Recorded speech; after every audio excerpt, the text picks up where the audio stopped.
కొనేది 10, అమ్మేది 180. మెడిసిన్స్ పై అడ్డగోలుగా వసూళ్లు. ఏకంగా 10 నుంచి 20 రెట్లు మార్జిన్. రోగుల జేబులకు చిల్లు పెడుతున్న ఔషధ కంపెనీలు, మార్కెట్ చైన్లు, మెడికల్ షాపులు విపరీతంగా దోపిడీ జరుగుతున్నట్లు పార్లమెంటరీ స్థాయి కమిటీ నివేదిక వెల్లడి. వైద్యం కోసం ఆర్థికంగా చితికిపోతున్న సామాన్యులు. దేశంలో వైద్యానికి ఖర్చు చేసేదానికంటే మెడిసిన్కే అధికంగా ఖర్చు అవుతున్నట్లు తెలుస్తుంది. అధికంగా వినియోగించే సామాన్య ఔషధాలపై ఫార్మా కంపెనీలు 600% నుంచి 1800 వరకు అధిక లాభాలు ఆర్జిస్తున్నట్లు సమాచారం. వైద్యులు రాసే మందులు రోగులు తప్పకుండా కొని వాడాలి. అలాగైతే వ్యాధి తగ్గుతుంది. అందుకే గత్యంతరం లేక ధర ఎంతైనా రోగులు భరిస్తున్నారు. దేశంలో పౌరుల సగటు ఖర్చు వైద్యంపైనే ఎక్కువ కావడానికి ప్రధానంగా మెడిసిన్ ఖర్చులు ఆకాశాన్ని తాకడమే అని తెలుస్తున్నది. ఇటీవలే పార్లమెంటరీ స్టాండింగ్ కమిటీ నివేదిక విస్తుగొల్పే వాస్తవాలను వెల్లడించింది.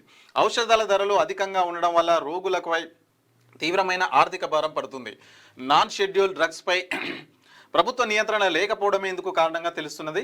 Parliamentary standing committee on chemicals and fertilizers తాజా నివేదికలో సాధారణంగా వాడే ఔషధాల ధరలను పరిశీలించింది.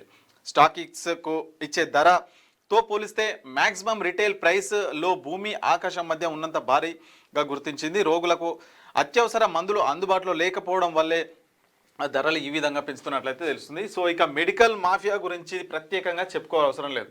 మన దేశంలో ఏదంటే మాఫియా అంటే ఏదన్నా స్కామ్లలో ఒక 10 తీసుకుంటే అందులో మెడికల్ మాత్రం ఖచ్చితంగా నెంబర్ 1 ప్లేస్లో అయితే ఉంటుంది. 100% చెప్పొచ్చు. సో కొనేది 10 రూపాయలు, వాళ్ళు అమ్మేది 180 రూపాయలు.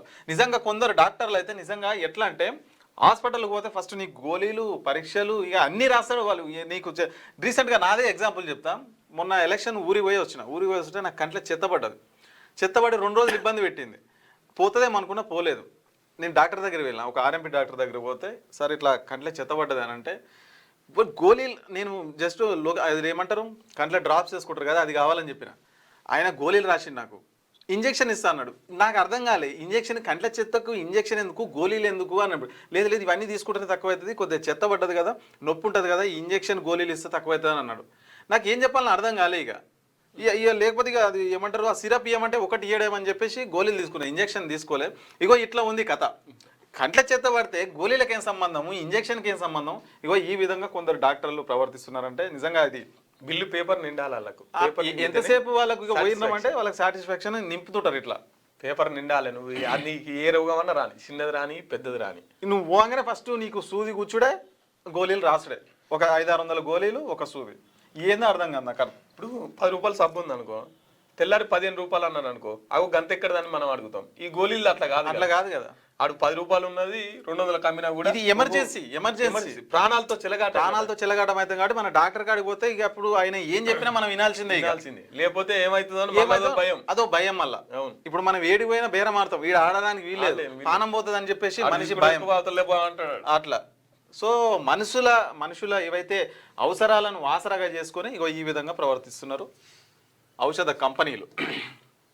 క్యూన్యూస్ పేరు చెప్పి ఎవరైనా వసూళ్లకు, అక్రమాలకు, బెదిరింపులకు గురి చేసినా క్యూన్యూస్కి సమాచారం ఇవ్వండి.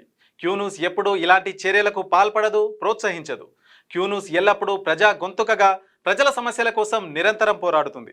మీకు ఎలాంటి సమస్య ఉన్నా క్యూన్యూస్ని కాంటాక్ట్ అవ్వండి. సంప్రదించవలసిన ఫోన్ నెంబర్ 7569534968 8688926084.